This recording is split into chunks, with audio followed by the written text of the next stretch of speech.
এবার প্রকাশ্যে চিত্রনায়িকা শাবনূরকে জড়িয়ে ধরলেন মেগাস্টার শাকিব খান। হ্যাঁ ভিউয়ার্স, ঠিকই শুনেছেন, কিন্তু কেন জড়িয়ে ধরেছেন সেটা জানেন কি? চলুন জেনে নিই বিস্তারিত।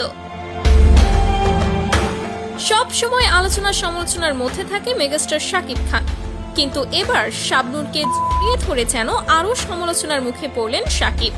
দেশের নায়কদের মধ্যে শাকিব খানের হেটার্স নেই বললেই চলে, কিন্তু এই কাজ করে যেন বিপাকে পড়লেন মেগাস্টার। সম্প্রতি একটি অনুষ্ঠানে শাকিব খান এবং শাবনূরকে ইনভাইট করা হয়েছিল, সেখানে দুজনেই উপস্থিত ছিলেন, কিন্তু হঠাৎ শাকিব খান শাবনূরকে জড়িয়ে ধরল। তখন শাবনূর গান বলছিল মনের সুখে, কিন্তু হঠাৎ পেছন থেকে শাকিব খান এসে তাকে জড়িয়ে ধরল। কিন্তু জড়িয়ে ধরার পর শাবনূরও বেশ চুপচাপ ছিল। একটু পরে শাকিব খানকে নিয়ে যা বলল, শাবনূর বলেছে শাকিব খান আমার বুকে হাত দেবে আমি এটা স্বপ্নেও ভাবিনি, আমি এটা তার কাছ থেকে কখনোই আশা করিনি। তার দুটো সন্তান আছে এবং দুটো স্ত্রী আছে, কিন্তু কেন সে আমাকে এভাবে জড়িয়ে ধরলো?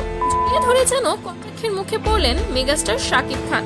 উপস্থিত সময়ে শাবনূর কিছু না বললেও কিন্তু পরে তার প্রতিক্রিয়া জানান শাবনূর।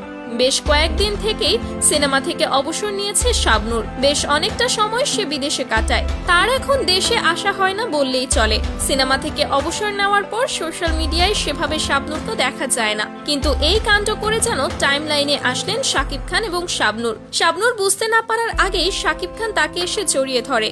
তো ভিউয়ার্স, শাকিব খানের এই বিষয়টিকে নিয়ে আপনাদের মতামত কি জানাতে পারেন আমাদের ভিডিওর কমেন্ট বক্সে।